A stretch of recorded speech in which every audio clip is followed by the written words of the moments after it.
This week in On the Go, a major milestone in Tampa Bay transit. Get ready for SunRunner. This is what we call premium transit. It acts more like maybe you might be familiar with like a train service.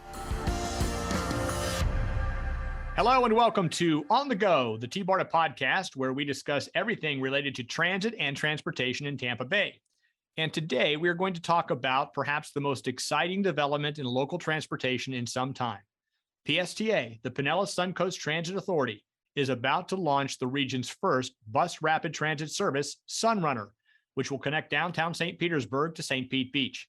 And if you think BRT service is just another bus, well, we have a lot to talk about. Joining us today to discuss SunRunner is Brad Miller, PSTA's CEO. Brad, congratulations and welcome back. Thank you, Chris. I'm very happy to be here with you. There is a lot of excitement in Pinellas County for this service, but I think you might be the most excited of all. Before we get into all these details, tell us why this is such big news, not just for PSTA, but for all of Tampa Bay. The Tampa Bay area has really struggled for a long time on investing in transportation infrastructure, especially as it comes to public transportation.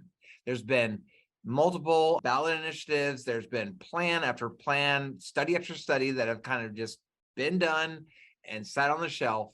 And so to finally have the Tampa Bay's first rapid transit line actually constructed and up and running for the public, it's just a very historic moment in the Tampa Bay's history.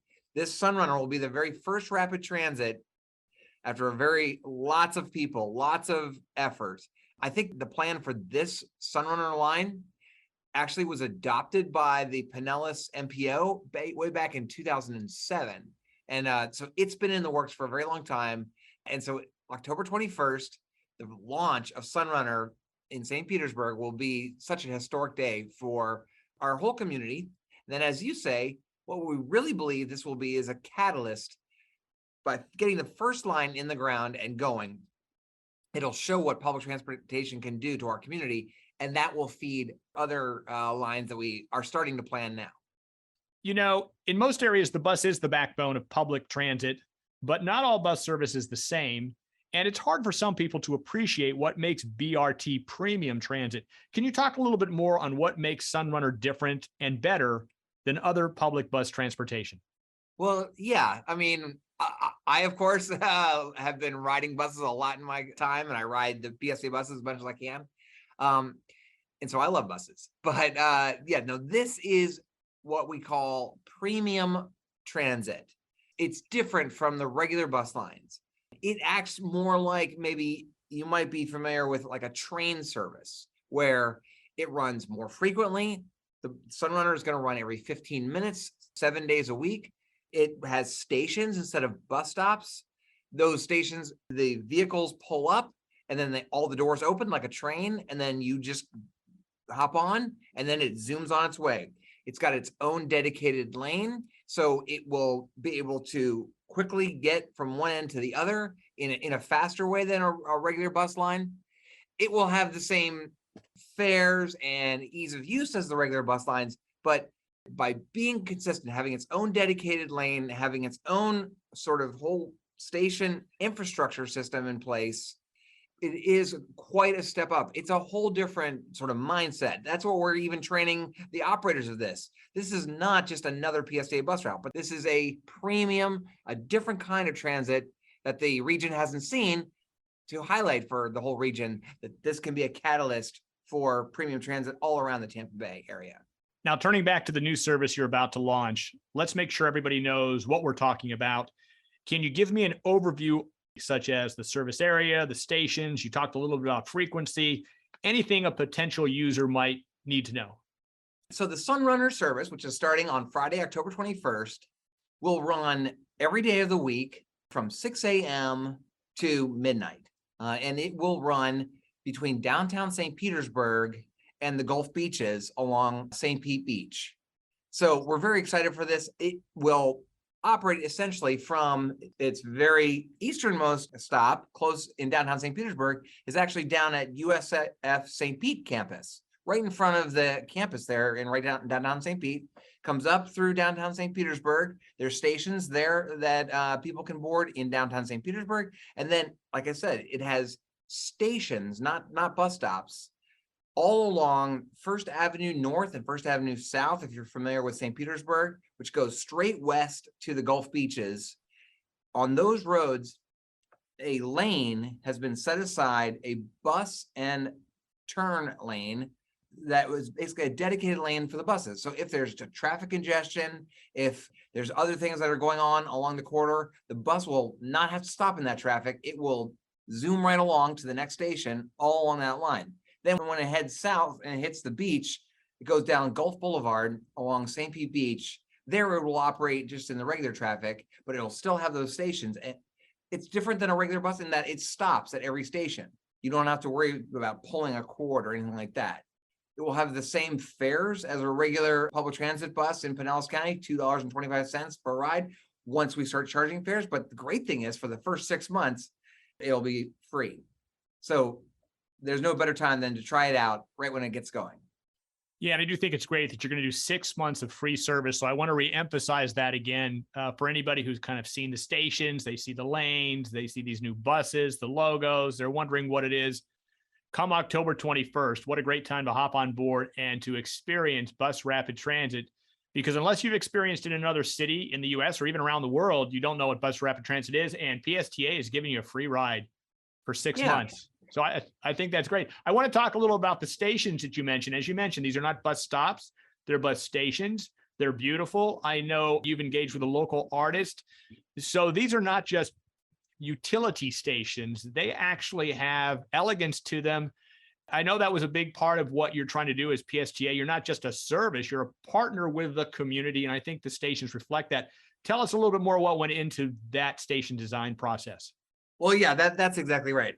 This service is designed for this community. There's bus rapid transit lines all across the world in different communities, but this one is what makes Tampa Bay special. The St. Petersburg vibe, the beach vibe, the excitement of downtown St. Petersburg vibe is what we all work together with our design team to reflect in the stations. They're beautifully colored, as you said. They've got a beautiful public art, a whole integrated, very St. Pete cool public art along the windows developed by a local artist named Catherine Woods. Fantastic there. The stations will have their high level. So when the vehicle pulls up, instead of having to step up to get onto a moving bus, you just walk straight on. That's great for people in wheelchairs, of course. For bicycles, instead of having to put your bike on the front of the bus, you just roll it right on and then you can store it right on the bus with you. If you have a stroller or anything, by having a level platform there to get onto the bus, that makes it much easier for folks to get on, and then the bus can get on its way. At the stations, there's a big SunRunner, what we call a totem, a big high post, and that has a visual display in it that will show information about a map of where you are. If you're not from the area and you get off, kind of like if you've ridden any other, like in New York City or the Washington Metro, you look at the map and say, okay, I want to go to this restaurant or wherever I want to go. There'll be maps and information about where you are, the station name. It'll have the time when the next vehicle will arrive, and then, the information on where you need to go. Very much like a train system or just a regular public transportation system. We think lots of people will enjoy and see the value of public transportation. Rail is getting a lot of attention now, understandably, but for those who want a rail-like experience, yes, BRT is something they should certainly check out. I wanted to ask, when you launch on October 21st, are you going to launch with full service? In other words, frequency and the routes, or are you phasing anything in? It's a major construction project. It's one of the biggest transportation infrastructure projects in a long time in St. Petersburg. I know my folks are working nonstop right now. Is crunch time to get everything done. The construction is basically all done. What I think they're finalizing now, they're working mostly on is the technology pieces. Like I said, we want to make sure it's accurate when those displays at every station say when the next SunRunner is coming along. That's what they're kind of working out the kinks on now to make sure that's all accurate. We have trained and tested and trained over 300 operators to operate this service. They're getting really excited for it. We're going to have a little ceremony when they get their SunRunner uniforms. So everything is coming into place for a full live service on Friday, October 21st. So it's come out at 6 a.m. That's where I'll be on that Friday. You mentioned bus operators, and I had this question a little further on my list, but I'll ask it now since you brought it up. Is there much of a difference for the bus operator in terms of training, operating this machinery? And as we note, we don't call them bus drivers because they really are public servants in many ways. Yes, they have to operate this machinery, but they are really bus operators. Yeah, well, it is a little bit different than being a typical bus operator. Again, this service is different than the regular bus lines in that it has stations that the vehicle will stop at every station. Normally, most of our other bus lines, if you're waiting at a bus stop, you have to sort of like put your hand up to say, "Hey, pick me up, I'm here." If there's nobody waiting, the bus doesn't stop. This will stop at every station along the line, open its doors automatically, and close their doors, and then the vehicle moves on. There is a little bit difference in that the operators needs to very focus on staying in that lane, aligning up with the stations as they pull into the stations in a very sort of consistent manner. Those are the main things. It may be a little bit easier sometimes. Of course, the operators are all being trained to answer questions, help. We have so many tourists coming from other areas of the country who are excited to be here in St. Petersburg. So our bus operators are all trained to be sort of tour guides of the area and welcome people. They'll still do that. But when you pay your fare, when we do charge fares, we are going to be using the Flamingo fare system. So you use your phone or you use a Flamingo card and you just tap a target that'll be at every single door on the vehicle. So you just don't have to worry. And you don't really have to interact necessarily with the bus operator when getting on the vehicle. Excellent. Very good. Well, let's take a minute to talk about the bigger picture of public transit and why BRT is increasingly popular around the world. To remind those listening, TBARTA is investigating BRT potentially along two corridors right now. Our regional rapid transit proposal along 275 connecting Pasco, Hillsborough, and Pinellas counties, and a more recent feasibility study looking at BRT's potential along US 19 connecting Pasco and Pinellas. And important to note, in all these projects, we work collaboratively. All this transit needs to connect. We've already considered how can SunRunner tie into any other projects we might have. BRT is flexible. It's cost effective in many instances. Brad, for PSTA, why is BRT the preferred transit service for this SunRunner route as opposed to rail, express bus, or any other kind of transportation you might have considered? I think there's a couple reasons for that. One, as you pointed out, we believe this can turn in, this is the first of what will be a whole network of bus rapid transit or rapid transit lines across the whole Tampa Bay. Who knows what the future might bring? Of course, you mentioned some of the other kinds of technology that's out there. There's probably going to be different technologies that come up that we don't even know exist today that are probably in our future here in the Tampa Bay area. But bus rapid transit was a cost-effective premium transit that we were able to bring within our existing resources to the community. Sure, I know there's been lots of studies and lots of efforts to bring rail or even more enhanced transit options to the Tampa Bay. This is something that we can get done and make it as rail-like and bring to the community to hopefully be a start.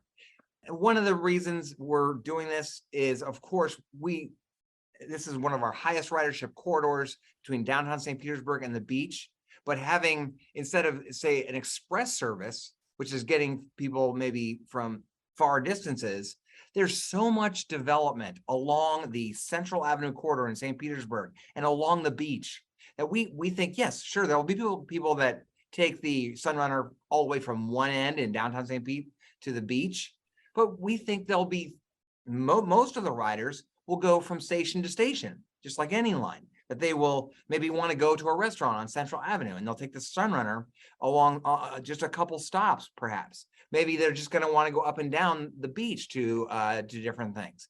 So having a local sort of service, but runs rapidly and consistently is what the bus rapid transit, the SunRunner service, that's why we designed it this way.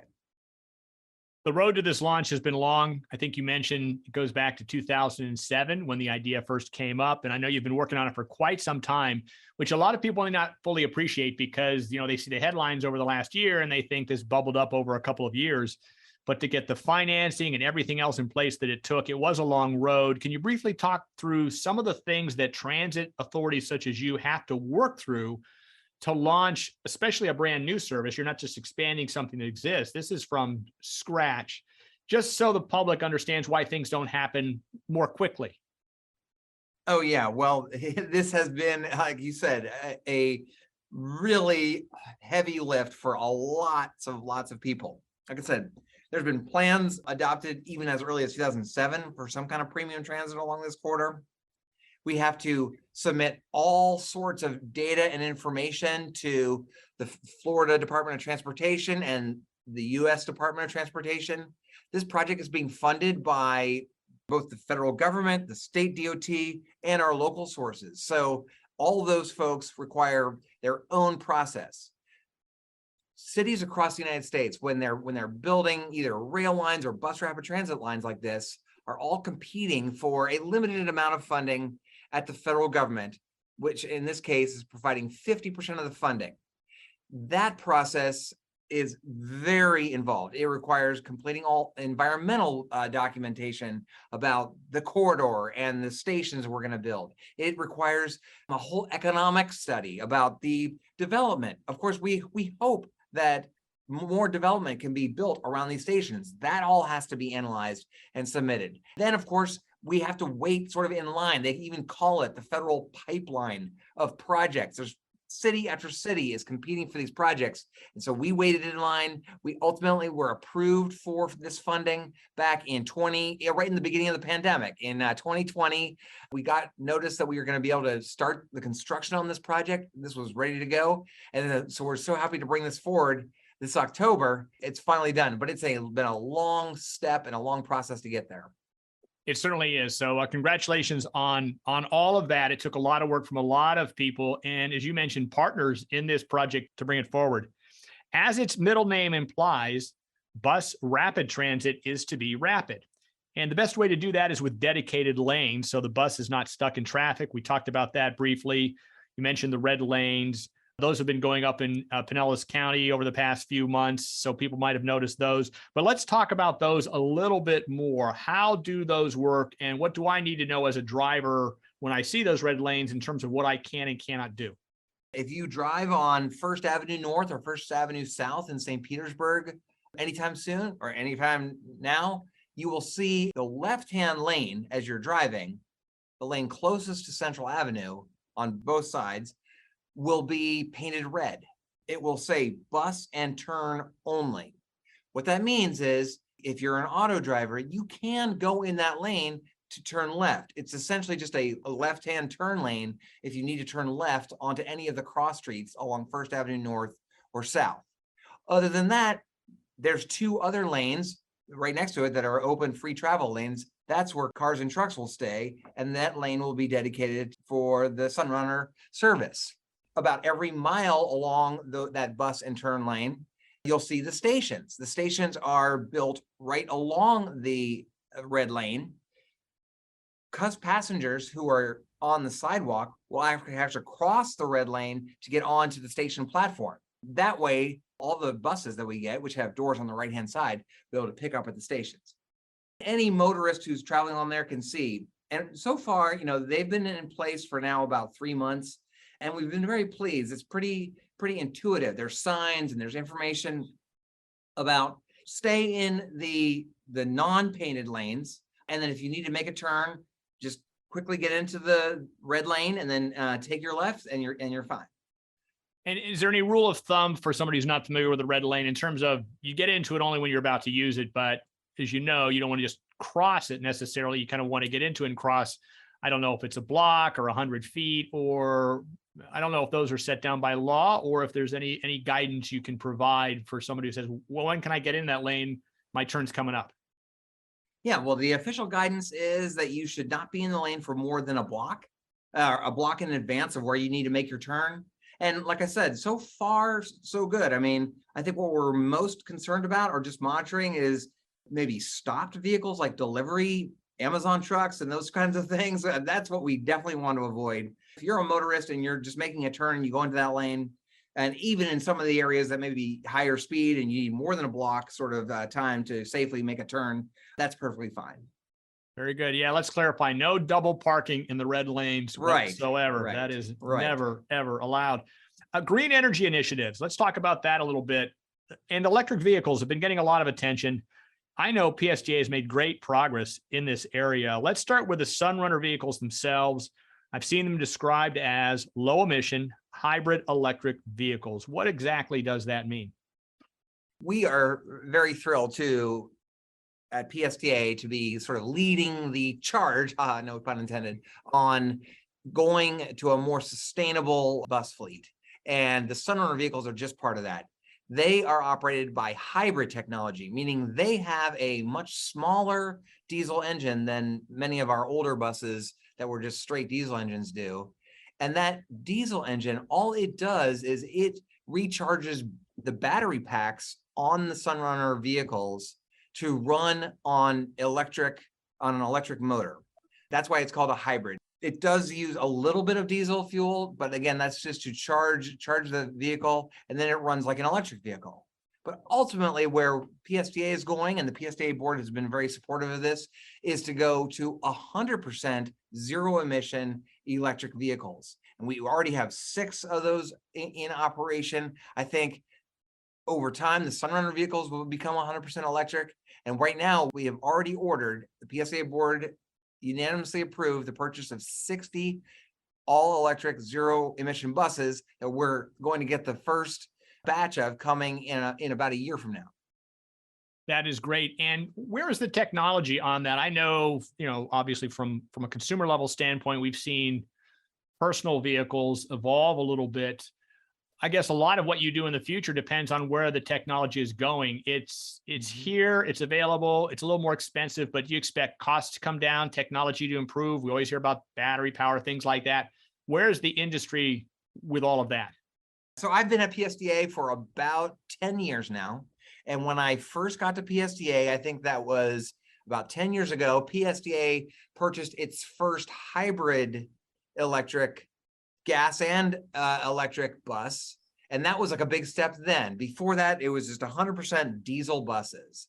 And then the technology 10 years ago was sort of dabbling in this idea, okay, well, maybe we can have hybrid electric buses to provide the most power necessary to operate a very large 40-foot vehicle. The issue has been all along with electric vehicles is what is the range you can get on an electric vehicle. Unlike my car, which maybe only drives 20 miles a day, maybe, all of our buses at PSTA travels upwards to 300 miles all day. They go out in the morning and they don't come back until late at night. They're driving all around Pinellas County. And so we need to have the range in our battery systems on electric buses to be able to handle that. And over the last 10 years, it's been incredible how quickly the technology has advanced on batteries. Batteries are getting more and more efficient, can provide more and more range. The first 6 buses that are all electric battery-powered buses are doing great here in our service. They are providing the necessary range.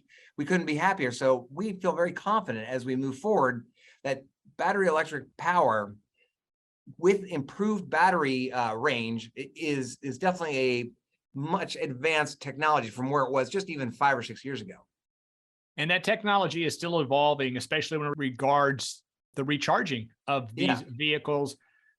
Do you think the long-term plan's already in place? And I ask that because, at TBARTA, we hear about en-route charging. And then of course you have you could charge it overnight, but then the bus is out of service. You guys are running service all the time. Where are you with charging these vehicles, and where do you ultimately think you're going to end up? Yeah, that's a great question.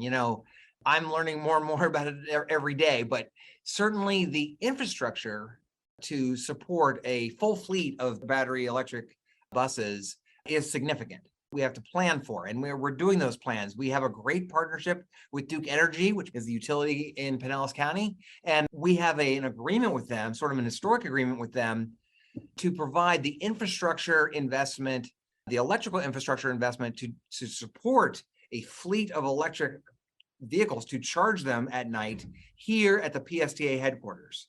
But in addition, as you said, there's this idea that buses may need to have en route chargers, like along at the ends of the line. Like they may go up to Tarpon Springs and need to top off with a charge, or go down to the bottom of Pinellas County, the southern end of Pinellas County, Gulfport, in that area, and be able to get more charge up for a few minutes before going on their route. So we're looking at that kind of investment. You mentioned this idea of induction charging. That is a really interesting technology where the charger is just planted in the roadway. So the bus just pulls over a metal plate, and then through induction electrical charging, doesn't even touch the plate. It just, I don't know, it's magic. Somehow the battery gets charged. I've been told it's like your electric toothbrush, just a lot bigger and a lot more powerful.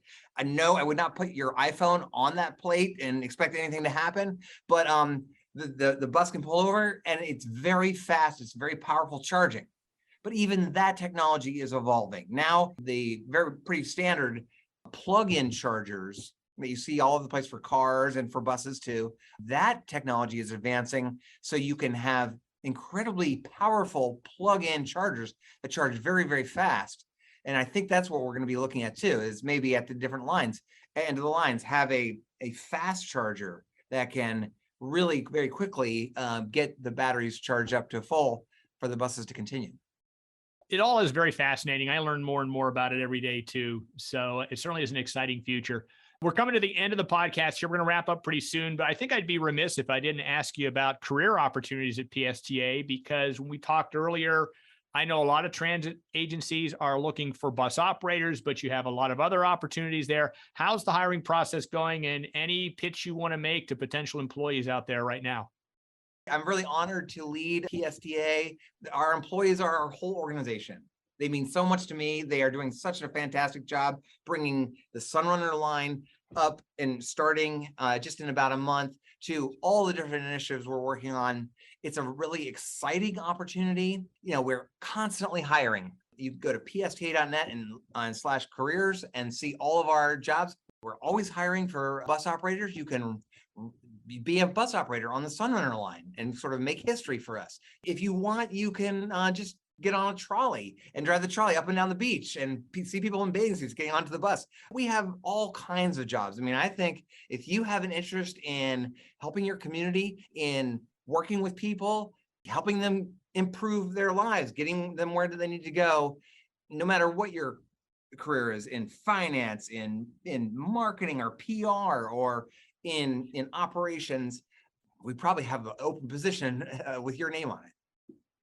And I want to tell you, the folks over at PSTA who I've had the opportunity to work with, working here at TBARTA, have been wonderful. You have a fantastic team over there. PSTA has always been a very supportive partner of TBARTA, and we greatly appreciate that. So you've done some great work there. Thank you for that. I'll give you the final word on SunRunner. Anything we might have missed, or is there anything that anybody needs to know prior to your big launch coming up here later in October? Again, the opening day is Friday, October 21st. I've got it like etched in my brain. That'll be a very exciting day. It's really an historic day for all of Tampa Bay to finally get a premium rapid transit service up and running. We're so honored and thrilled to bring this to the community. We know it'll be a big success, and we're very appreciative of the support we've always got from our friends at TBARTA. Very good, Brad. Well, thank you for that. We've been looking forward to this podcast for some time, and I know we've been looking forward to SunRunner for even longer than that. The upcoming launch of Tampa Bay's first bus rapid transit project, SunRunner, begins on October 21st, and it's free for the first 6 months. So no excuses if you don't get out there and ride it. Once again, Brad Miller is CEO of the Pinellas Suncoast Transit Authority.